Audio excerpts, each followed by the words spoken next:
Now, by now, you all are pretty familiar with the stats, right? A poor education can cost us all as a society. Every single day, here's one that caught my attention. 7,000 students become high school dropouts, and the cost to society, it's immeasurable, right? They're 3 times as likely to be imprisoned than a high school graduate. They're more likely to become single parents. They have higher rates of poverty, unemployment, illiteracy, and it goes on and on. The monetary cost to taxpayers is $320 to $350 billion a year. How about that number? And the cost of illiteracy to businesses and taxpayers is $20 billion a year. So, sobering stats, but we're here because we're part of the solution. And let's introduce our panel today. We've got Scott Beatty.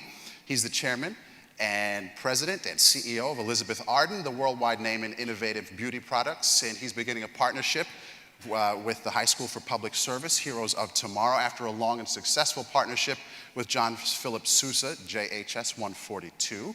I've also got Talana Bradley here with me, the founding principal of the Young Women's Leadership School of Brooklyn, a school dedicated to nurturing the intellectual curiosity and creativity of young women. Her partner is independent consultant Jaeyoon Kim. You've worked together since '09. You're winners of the 2010 Emerging Pencil Partnership Award. Also, in your programs, we have to make sure that we have it right. Talana's mom, Ingrid Thomas Clark, is also a principal. Apple doesn't fall far from that tree. She's also here. Principal of Science and Mathematics High School. So congrats to both of you. Way to go, Mom. And Shelley Lazarus is here, chairman of International Advertising, Marketing and Public Relations Agency, Ogilvy and Mather, which has had a partnership with PS 123 since 2002. So let's hear it from our panelists.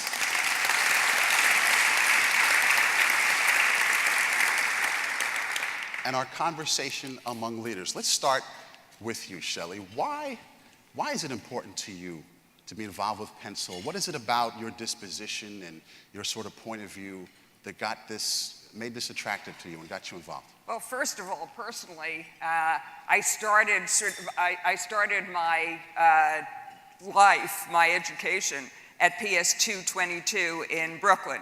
So I learned to read.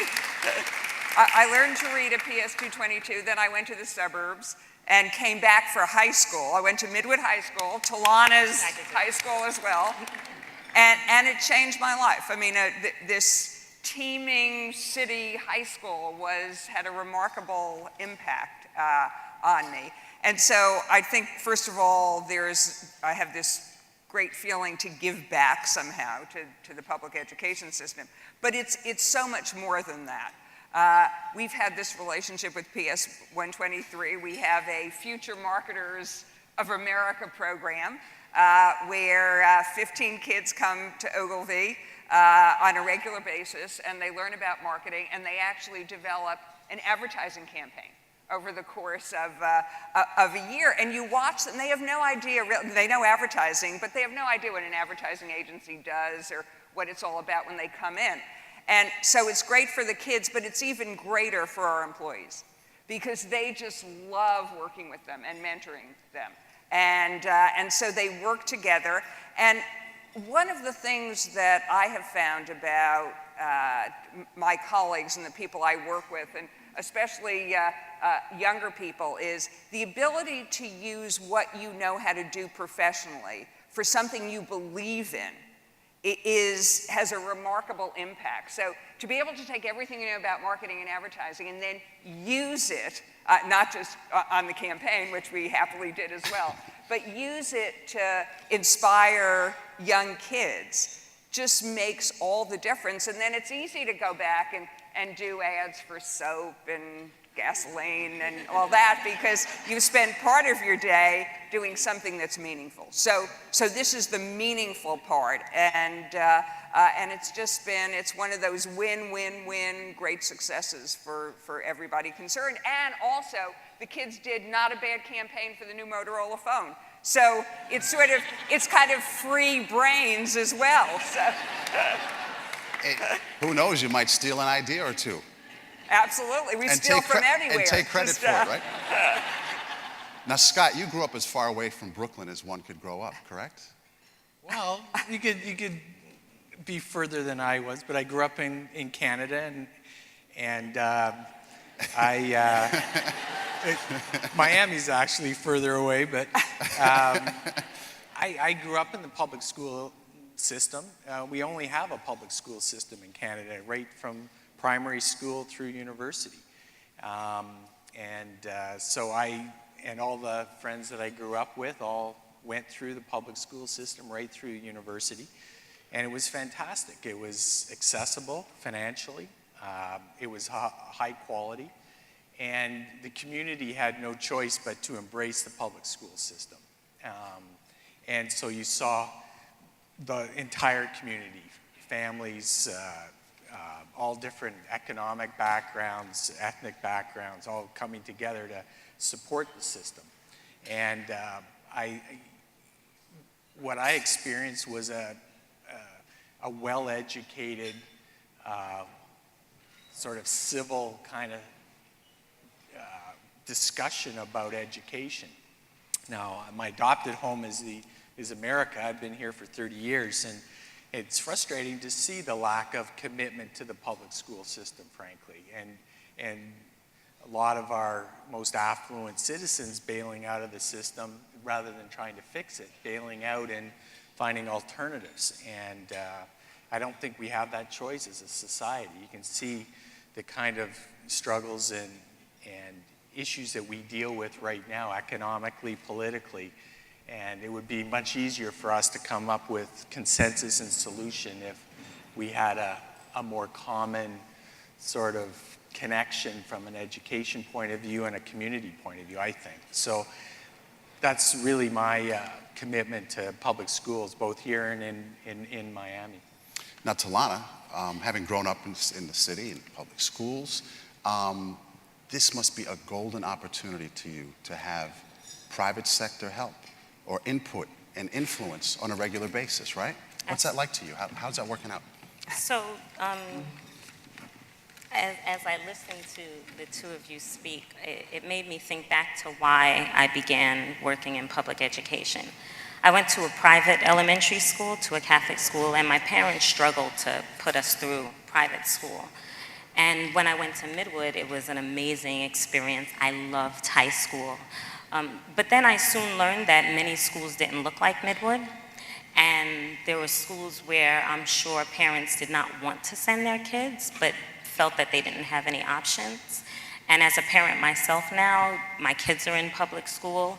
And I want to make sure that every child has an amazing opportunity, which is why I think we're here. No one wants to send their kid to a bad school, and sometimes we're forced to. My partner with Jan Kim has helped me and my staff stay focused on what's most important for our students. If you get bogged down by the everyday, there's always something to do, there's never enough money. I'm so upset that you're gonna continue to make cuts, but I'll take it.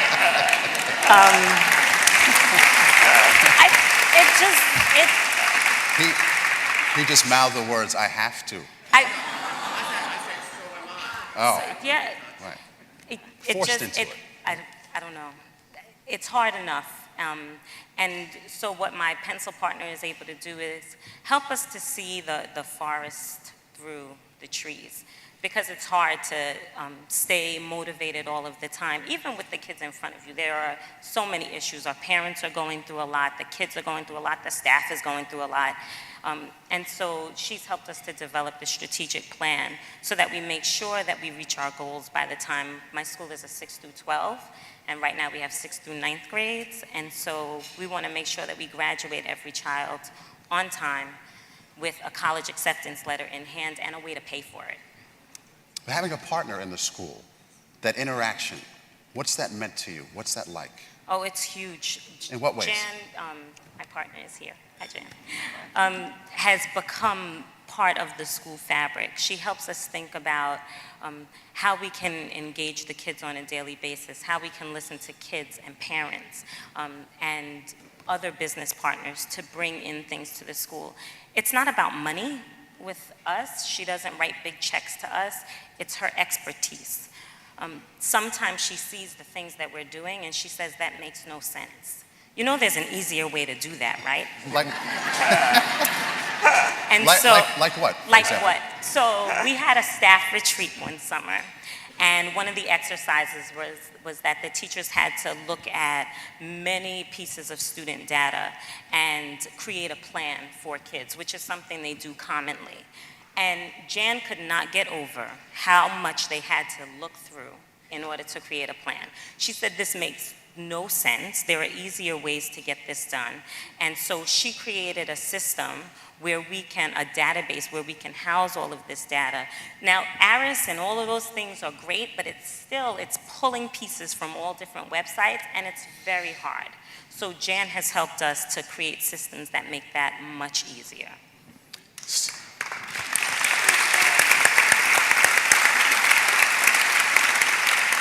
And I'm sure that kind of thing is played out on a regular basis, right? Absolutely. Scott, are there tangible ways that you can make a measure that you feel like, hey, we helped out, we made an impact, or we just changed the way that the school or the principal was thinking, or maybe not, or maybe touched a student? Absolutely. I mean, if you look at our company, 70% of our employees are women, and there's no bigger issue for the women in our offices, not just here, but in the rest of the world where we have offices, than educating their children. And there's a real frustration here in the US, and particularly in New York, in that everyone's paying very high taxes, and at the same time they're not getting the full benefit of the education and the quality and access that they need in public schools. So our people are very anxious to get involved in helping the schools, and we've done everything. All sorts of different programs. We had what we call a Red Door School at Philip D'Souza, where we set up a store in the school where we brought product and had the kids sell the product to all the neighborhood people and for gifts, and they took the money in and used the money that they earned from the sale of our products to prioritize programs that weren't properly funded by the education system. So there were things like a public address system. There were uniforms for the kids in the school. One of the things that really made a big difference was that all the kids could have uniforms and good quality clothes. It sort of rose their self-esteem, and it improved the aesthetic of the whole school. We've got other people in our company that tutor math or sciences. We've had people, as Shelley says, go in and talk about products and develop marketing campaigns and advertising campaigns. We brought the kids into our offices in Manhattan, and many of the kids have never been into an office before, don't understand what goes on in an office, and being able to just have access to offices and meet people and sort of get mentored about what happens in an office day to day, at least tweaks their curiosity about what's possible. The other thing that we've really enjoyed, Lita Cunningham's with me today, our head of HR, we've embraced the whole intern program. Young kids coming into our office and working for a month or 2 months. And I think it's an obligation of business that you have to create opportunities in your company for young kids to get experience working. It's just not an option. It doesn't cost us a lot. The cost of bringing kids in, whether they're high school kids, university students, whatever, for 2 or 3 months and get exposure to a business environment and work with adults and have something on their resume that they can point to, creates a curiosity and an opportunity and confidence with those children to go on and aspire to something other than what their normal neighborhood kids might want to do. And every company really needs to do this. And I think Michael and Pencil are really encouraging organizations to embrace it and bring more people, young people, into their organizations. Shelley, how about some tangible, measurable moments, results, examples where you felt like you made an impact? Well, I think you just seeing, I would second what Scott said about exposure. And it's a two-way street. So often we're talking about how much help the business community can be to public education.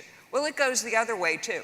I mean, and to me, one of the most tangible results is Carla Hendra, who runs one of the Ogilvy businesses and is just sort of down the hall from me in our offices in New York, is I hear people now in the halls talking about issues relating to the public schools in New York City. I mean, that doesn't happen without Pencil. It would never have occurred to anybody at Ogilvy to have a conversation about what's going on in the public schools. So I think just this sense of bringing the issues into the business community.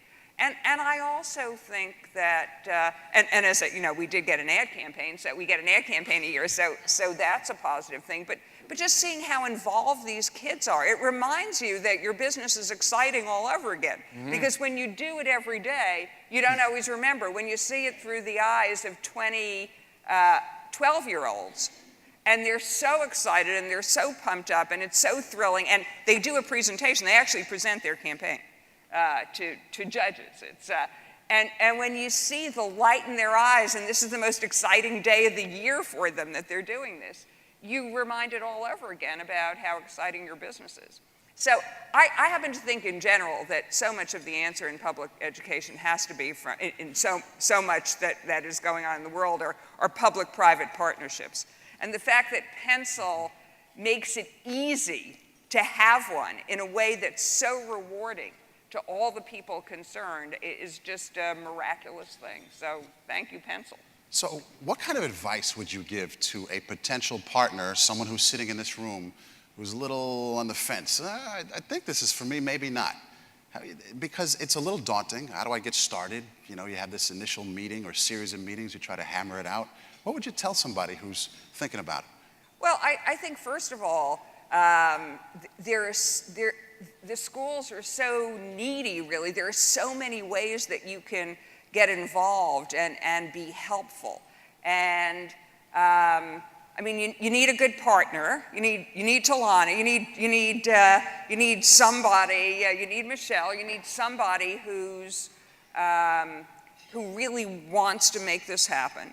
I think you have to be clear about what your role is going to be, you know, and how you're going to start to contribute. And the other thing I say is, once it gets started, it has sort of a life of its own. It just kind of, you start with one small project or one small conversation, it just seems to snowball from there. And, you know, it's, as the Chancellor said, anything is possible. You found that to be the case? Yeah, I just wanted to add that one thing that I was really appreciative of was that Pencil first asked what I needed and asked my Pencil partner what skills she had before they even matched us up. I think, Jan, you were waiting for 8 months for a partner who needed the skill set that she had. So it's not like you get a partnership and then you have to figure out what you're going to do or how you can enhance that school. They match you based on what the school needs and what your skills are. So it really can be a labor of love. It can be something that you're really good at, that you love to do, that would help out the school as well. And there is a partnership coordinator. Coordinator, thank you. I always forget the title. A partnership coordinator who helps to, they really are. Mm-hmm. They help to get the partnership started. They check in with you. Sometimes we have a great partnership, but sometimes we need a little reminder about things we said we were going to do that maybe we didn't get to yet. And so they really do help. They help you brainstorm. If you have an idea and you're not sure how to put it into place, they can help you think through that, or put you in touch with other partners and other schools that have done similar things in the past. Now, it's not all smooth sailing, right? Have there been bumps in the road where, this may not work out? Or initially, you're sort of looking at each other in the room, maybe this isn't the match after all. Has you ever, with this never partner. happened? I had a partner in the past though, and I think that was years before, and we did something small together, and it really didn't have a big impact on the school, but it was something that I needed that she didn't necessarily have the skills to pull off. And I think that Pencil has taken a different direction, and that's why they spend so much time making these matches, so that those types of things don't happen. you know, we have to be forgiving of one another too. Sometimes I don't get back to Jan for 2 weeks, and no, she gets back to me. But sometimes I don't get back to her for 2 weeks. And she doesn't give me a hard time about it. She doesn't take it personally. You know, sometimes she'll just come to school and wave at my window. Like, damn. So, you know, you have to be gentle with each other's time, and It's a relationship. it's a relationship. Okay, like any other. You know, we have a couple of students who've got something to tell us in a couple of minutes. So I want to get to some final thoughts here as we sort of sell the idea to people who are mostly sold, but some might be sitting on the fence, to make sure we bring them into the tent. I was just going to comment too on, I've been involved in this for 10 or 11 years now. And one of the things that's improved tremendously with Pencil during that period is exactly what Alana is talking about, is the ability of Pencil to evaluate who the right principals are and who the right business partners are, and to match them up. And I think that's critical. Rely on that Pencil coordinator to do that, because we did have a bad partnership 7 or 8 years ago. It wasn't effective. We wanted to do something, and the principal wanted to do something, at least said they wanted to do something, but nothing ever happened. And it's frustrating, and you lose the commitment in the organization, and you lose the commitment so I would, as advice to people considering this, really do rely on Pencil and their coordinators to match the skills of your organization with the school where you can make an impact. And once that happens, the most amazing thing to me is it's not all about my involvement or Lita's involvement. Before you know it, there's a groundswell of support, as Shelley says, within your organization to initiate involvement with the school. And people go off and do things without me even knowing about what the programs are with the school, if the match is right. Final thought, Shelley? I would just say, I don't think you can overestimate the impact it has on the people in the company. I mean, it's just, you need a core group of them involved at the start, and then just let nature take its course, because it just spreads through the company, and you have these advocates all over who just love what they're doing with their partner school. I think we've planted some seeds here this morning. Shelley, Scott, Talana, thank you all. Let's hear it for our panel. Well done.